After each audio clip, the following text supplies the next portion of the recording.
Dans cette société dystopique qui nous met en présence des derniers humains, la société est aux mains d'animaux humanoïdes et les animaux, les humains qui restent sont faibles, malades, fragiles, opprimés. Et on a eu l'idée de cet humain qui va donner naissance à un double, comme si son inconscient prenait tout d'un coup allait prendre corps et devenir un autre lui-même et accomplir peut-être ce qui est tous ses désirs inassouvis ou en toute sa part obscure. Donc on a relu Dr Jekyll et Mr Hyde par exemple, le double de Dostoïevski, vu des films de Cronenberg aussi, des films de David Lynch qui traitent de ces questions-là. D'abord c'était une envie, je pense, d'écrire ce spectacle avec notre dramaturge Kevin Keiss, donc, qui était dramaturge sur Le Chien, la nuit et le couteau et sur Copie. Et je crois qu'on voulait vraiment se lancer dans cette aventure, on va dire très personnelle aussi. Donc il y a eu 1 an d'écriture, on va dire, pour inventer la colonne vertébrale et cette histoire un peu fantasmagorique avec Louis, Kevin et moi-même. Et ensuite c'est cette histoire-là qu'on a soumise aux autres. Donc elle est devenue collective dans un second temps. Effectivement, ce confinement qui a peut-être aussi un peu nourri ce spectacle, on le voulait fort, on le voulait grandiose, on le voulait aussi, je pense, à un endroit d'outrance, d'exubérance, pour sortir un peu de on va dire tout ce moment où on a été un peu dans nos terreaux tous, un peu confinés. Je crois qu'on avait vraiment envie de quelque chose d'explosif. Et en même temps, ce Cypher qui est complètement oppressé, opprimé dans la première partie, il a cette excroissance qui arrive. Moi, ça m'a vraiment quand même fait penser à tous ces gens pendant le confinement qui ont eu des burn-out ou qui se sont rendus compte aussi qu'ils faisaient un boulot peut-être qui ne leur plaisait pas. Donc on a assisté comme ça à des vrais bouleversements, des transformations. On parlait de transformation tout à l'heure, c'est une métamorphose. Je pense que c'est un spectacle de la métamorphose vraiment qui nous tenait à cœur aussi, effectivement.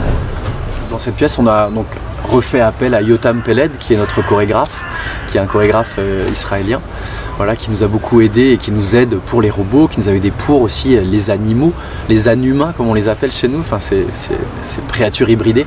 Et c'est vrai que c'est de toute façon c'est le centre du travail au Moonstrom, hein. Je crois qu'un corps non habité, il vraiment rien à faire chez nous. L'écriture elle est aussi instinctive et corporelle, elle se joue aussi pas seulement avec les acteurs, elle est aussi avec tous les créateurs avec lesquels on travaille, que ce soit pour les masques, la scénographie, les lumières, les costumes, tout ça c'est des signes qu'on agence d'une certaine manière. C'est comme différentes facettes d'un objet qui vont chacun prendre en charge une partie du récit ou de l'émotion.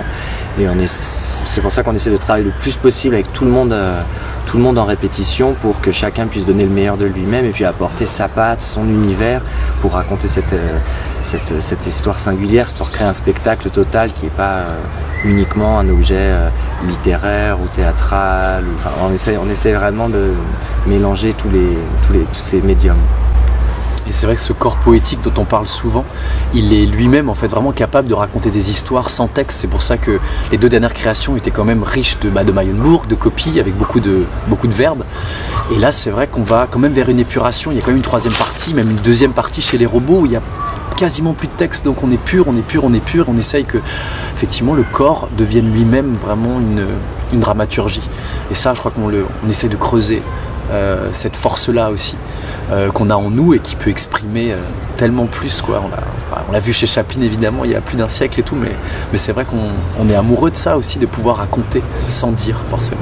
Nous on a envie de faire que le moment théâtral ce soit un moment exceptionnel, que ce soit effectivement quand les gens rentrent dans la salle, ils vivent pendant 2 heures un moment inattendu et intense, il y a une quête d'intensité et du coup intuitivement on va chercher les outils qu'on a soit à notre disposition, soit qui nous font rêver et avec lesquels on n'a jamais encore travaillé. Là c'est la première fois effectivement qu'on travaille avec un circassien, avec une plasticienne aussi, avec Carole Allemand et qui assistée de Louise Digard.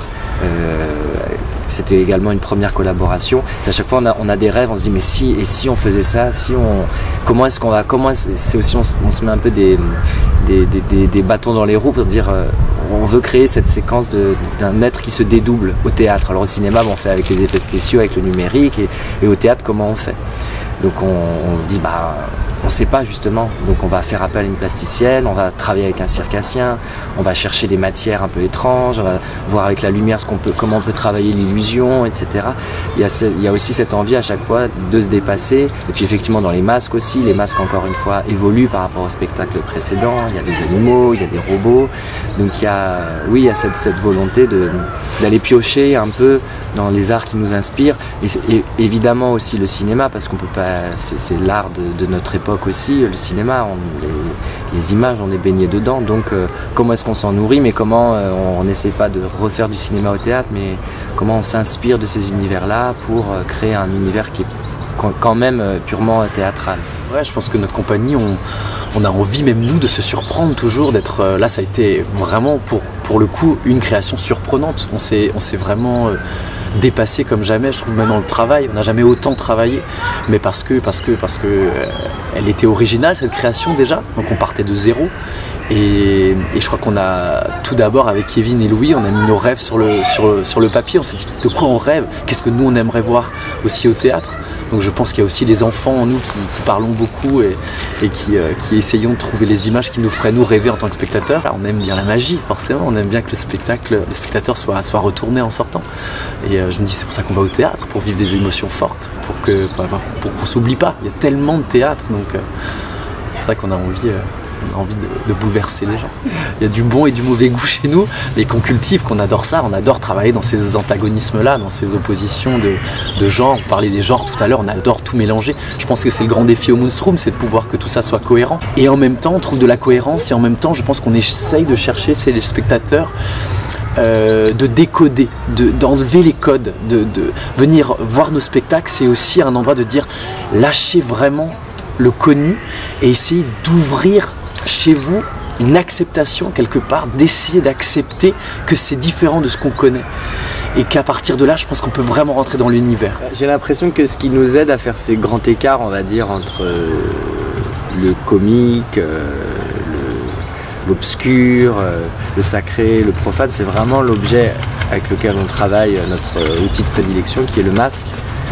Le masque, il permet ça en fait, il permet d'aller très très loin dans le grotesque, dans la comédie, et en même temps il est angoissant aussi, le masque, on voit pas le visage, il cache, enfin, c'est aussi le masque, c'est quelque chose de figé qui nous rapporte à la mort forcément, mais il nous aide aussi à aller vers le clown, à aller vers le grotesque, et puis vers quelque chose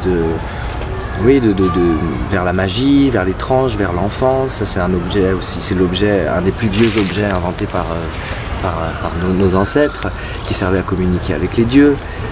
Il est plein de mystères aussi, cet objet, et il nous permet ça en fait, il nous permet esthétiquement et puis émotionnellement aussi de jouer avec l'attention et l'imagination des spectateurs.